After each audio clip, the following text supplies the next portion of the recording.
कुफ़ार रसूल सल्लल्लाहु अलैहि वसल्लम के कत्ल का मंसूबा बना रहे थे कि अचानक इबलीस लाइन वहाँ आ गया और उन काफिरों के सामने बोला कि मोहम्मद सल्लल्लाहु अलैहि वसल्लम का निगहबान अल्लाह ताला खुद है, तुम उसको कत्ल नहीं कर सकते, अलबत्ता मैं तुझे एक तजवीज़ दूंगा। तो ये कहते हुए वो अबू जहल की तरफ मुखातिब हुआ और उसे कहा कि तुम अपने बुत को मोहम्मद सल्लल्लाहु अलैहि वसल्लम के सामने रख दो और फिर उसको बुत को सजदा करो। हो सकता है तुम्हारा बुत मोहम्मद सल्लल्लाहु अलैहि वसल्लम के बारे में इजहार ख्याल करे। ये बात मोहम्मद सल्लल्लाहु अलैहि वसल्लम के लिए कत्ल से भी ज़्यादा अजियतनाक होगी।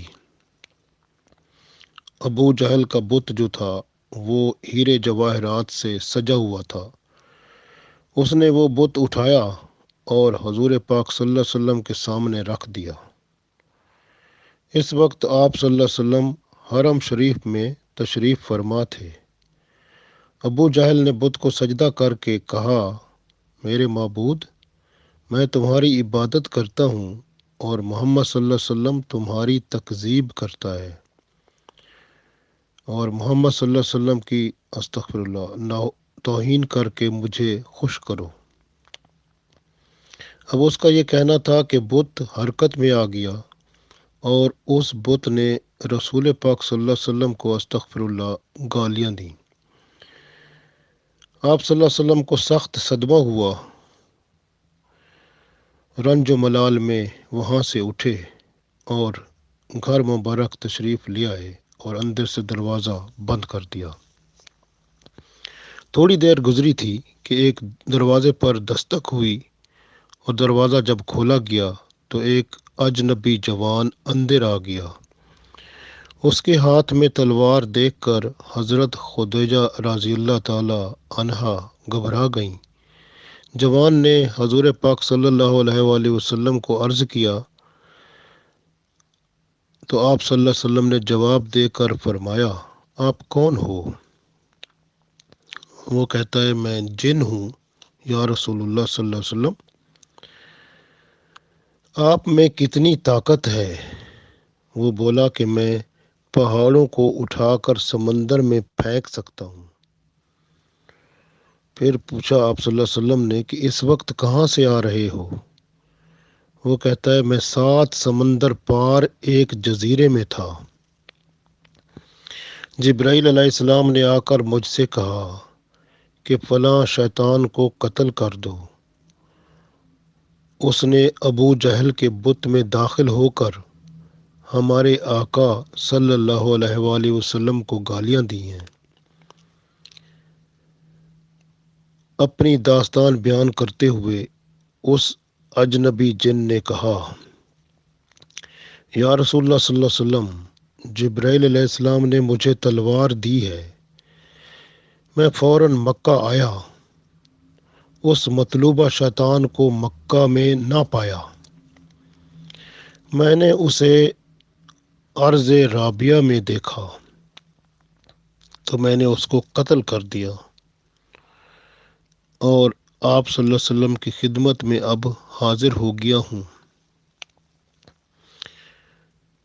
हुज़ूर पाक सल्लल्लाहु अलैहि वसल्लम ने जिन की बात सुनकर उसके हक़ में दुआ फरमाई और कहा, मैं मुश्किलात में अल्लाह ताला से मदद लेता हूँ, अब आप तशरीफ़ ले जाइए, लेकिन मेरी एक ख्वाहिश है हुज़ूर पाक सल्लल्लाहु अलैहि वसल्लम।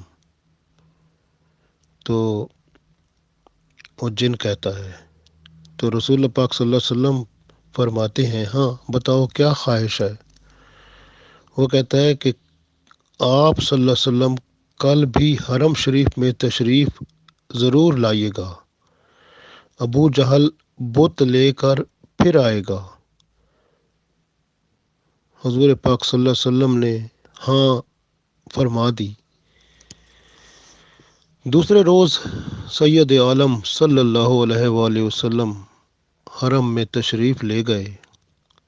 آپ صلی اللہ علیہ وسلم کے ساتھ حضرت ابو بکر صدیق رضی اللہ تعالی عنہ بھی تھے۔ اچانک ابو جہل اپنا بت لے کر وہاں آ گیا۔ اس نے بت کو رسول اللہ صلی اللہ علیہ وسلم کے سامنے رکھا اور اس کے آگے سر جھکایا اور سجدے میں گر پڑا اور ہاتھ جوڑ کر بولا کہ کل کی طرح آج بھی محمد صلی اللہ علیہ وسلم کو استغفر اللہ گالیاں دے دو۔ بت میں حرکت ہوئی، پھر آواز آئی۔ بت بولا لا الہ الا اللہ محمد الرسول اللہ، میں جھوٹا معبود ہوں، نہ نفع پر قادر ہوں اور نہ ہی نقصان پر میں قبضہ ہے میرا۔ خدا تعالیٰ کو چھوڑ کر میری عبادت کرنے والے کے لیے جہنم کا دردناک عذاب ہے۔ ابو جہل نے جب یہ سنا اس کو بہت غصہ آیا اور غصے کی حالت میں اٹھا اور بت کو اس نے زمین پر دے مارا۔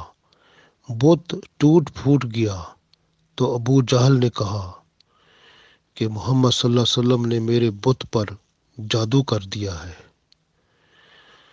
تو اللہ تعالیٰ نے ایسے ہی لوگوں کے لیے فرمایا ہے قرآن پاک میں، ختم اللہ علی قلوبہم وعلی سمعہم وعلی ابصارہم غشاوۃ ولہم عذاب عظیم۔ دیکھیں نا، ان کے دلوں پر بھی ختم اللہ علی قلوبہم، ان کے دلوں پر بھی مہر لگی ہوئی ہے، وعلی سمعہم، ان کے کانوں پر بھی، وعلی ابصارہم، ان کے اعلیٰ ابصارہم غشاوۃ، اور ان کی آنکھوں پر پردہ ہے۔ تو یہ ایسے لوگ ہیں، اور وَلَهُمْ عَذَابٌ، ان کے لیے عذاب عظیم ہے۔ تو ایسا یعنی کہ یہ جو ابو جہل تھا ایسا انسان تھا، اس کو ہدایت نصیب نہ ہوئی، اور اللہ نے قرآن پاک میں سورہ بقرہ میں آیت نمبر 6 اور 7 میں ایسے لوگوں کا ذکر فرما دیا۔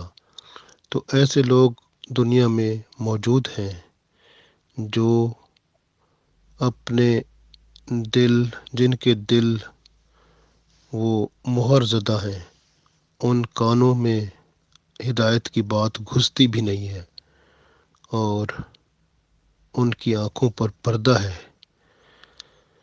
تو لہٰذا جب بھی کوئی نیک بات، اچھی بات کی نصیحت کرنی ہو یا دین کی بات بتانی ہو، کسی کو بھی محبت اور پیار سے اور خلوص سے بتائی جائے، اب اللہ کی مرضی ہے اس کو ہدایت دے یا نہ دے۔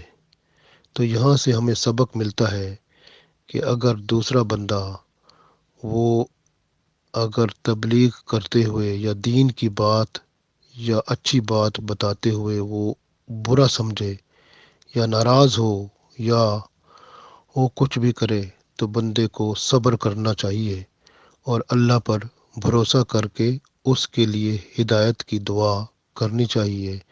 باقی معاملہ اللہ کی طرف چھوڑ دینا چاہیے۔ اللہ ہم سب کو توفیق دے۔